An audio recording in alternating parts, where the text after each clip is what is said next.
Tennessee. Welcome back to this special edition of Inside Tennessee, and I'd like to welcome right now Congressman Harold Ford Jr. Thank you. Thanks for being here. We appreciate it, as do all the panelists. And we heard from Mr. Corker in our first half hour, and I'd like to start with the same question I asked him. Sure. How would East Tennessee look different under your leadership versus his? Well, first of all, thanks for having me on, and thanks for giving voters all across the region a chance to hear some of these direct questions to the candidates. I look at Tennessee really as a whole, and all of us are concerned about, I think, a couple of things. Number one, we need a new strategy on the ground in Iraq. I think that all of us would agree that winning that effort is the defining issue for not only this generation, but generations going forward. I'm 36 years old. If we're bogged down in Iraq for 5 to 10 more years without a real clear end in sight, that drains resources from everything domestic we care about, from health care and education. It further deteriorates our standing around the globe. So I think a new strategy on the ground. As you know, I've been a proponent of the decentralization plan, decentralizing Iraq into 3 regions. Just a few days ago, as you know, the Shia-dominated parliament voted in favor of the creation of semi-autonomous regions. The Kurds like it, the Shias like it, the Sunnis are suspicious of it. I think we could bind them to the deal if we guaranteed them a share of the oil revenue.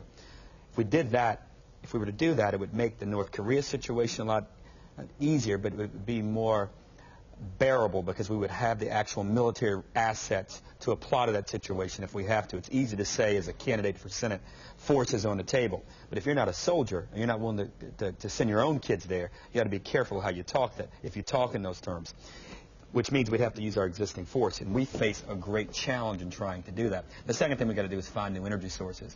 I'm committed to that. In the face of, I know my opponent's finance chairman doesn't like to hear me talk about this in the clearest of ways, but if we don't find an alternative to oil, we will be stuck in the Middle East for a long, long time. Not because of our opposition necessarily to the ideology there, but because we need so much the commodity that comes out of the ground. So if we make these 2 changes, it will not only make East Tennessee a much safer place. The need to deploy our troops and National Guard, active and reservists, would decrease mightily and allow families to not be as disrupted, allow the terrorism threat to mitigate or reduce itself, not to zero, because I think we will live with this for a while, but we will reduce the threat significantly. And finally, we got to educate people better. We got to make it where kids can afford college, afford graduate school, and we got to find ways to educate more engineers and scientists if we hope and plan to be the dominant force we were economically in the 21st century that we were in the 20th. Congressman Ford, I want to talk about money for a little bit, money spent on the campaigns. And I know millions of dollars are being spent, and that's something that is hard for the average Tennessean to understand. Millions and millions of dollars. Can you tell us how much has been spent so far on your campaign? Well, I know this. It's hard for me to understand why we've had to do it too, sir. We've just had to do it to be able to compete on air and to defend against ourselves. To answer your question, I don't know. I think at this point, I think we've probably spent upwards of $12 million over the last year and a half. As you know, or you may not know, I've been an avid supporter, which my opponent indicated in the last debate that he's not. I'm a supporter of publicly financing these things, limiting the amount of time you can spend campaigning.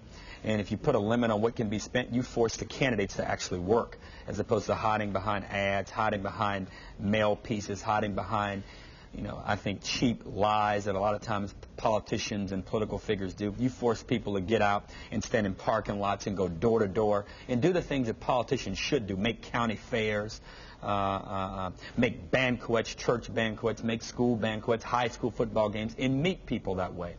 Unfortunately, you got the candidates and you got the national parties and you have outside groups that also come in and are legally able to spend millions of dollars. This race will undoubtedly, it already surpassed the most expensive race. It will rank up there with one of the most expensive races in the country, largely because of the outside groups that are coming in that I won't presume and won't accuse my opponent of having anything to do with the outside groups, as I'm sure, I hope, after hearing him say some things about my family, he said he might accuse me of collaborating with these groups. It is unlawful for him to collaborate with the national party, and it's unlawful for me to. I know I haven't, and I assume he has not either. Quick follow-up. Earlier, Mr. Corker said that 30% of the money that's come to you that's been donated only 30% has come from Tennessee, the rest of it from outside Tennessee. Is that correct?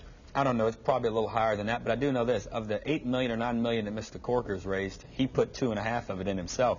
He is his actual biggest donor. So does that mean he's going to put his interest over Tennessee's interest? I think what he's trying to say is because I'm getting a good share of my money from outside of the state. I actually have more donors in state than my opponent does. Just my donors are broke. They can't write $4,000 checks. On average, they've written about 59 apiece. And I got to tell you, I like them. In this vein, and if you want to write me one, I'll take yours. In this vein, the ads, of course, a lot of TV ads out there right now. Some would say they have gotten pretty ugly, too. What is your thought? Has this become pretty nasty? And may I add something to what Robin said? We got an email just the other day from one of our viewers responding to a thing that we had done about TV ads. And she said something to this effect. She said, when will they stick to the issues and not keep bringing up the past? Are they running for Senate, or are they running for a reporter spot in the National Enquirer? All of those legitimate questions. I don't know of any negative ads, frankly, that we've run. The outside parties have come in and they've run ads. But our campaign, as you notice, we started about 1.5 years ago. My first ad was an ad when I returned from my 3rd trip from Iraq, saying we had to support our troops. My second ad was an ad about economic security and helping to create more jobs and what we could do to lower taxes on small business people. Our third ad was in February, where we called for the country not to sell our ports to the United Arab Emirates. Our next ad was an ad that said we've got to do something about these gas prices. There's got to be a way to find alternatives to do it.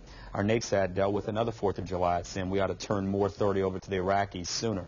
The ad after that was after the primary. The first ad was I was standing in the middle of a soybean field saying we could use Tennessee farm products to make our country self-sufficient. The next ad was when the British foiled the attack against America, ran an ad saying put the politics aside, give the president the authority he needs, protect our borders, and let's adopt the 41 recommendations of the 9/11 Commission.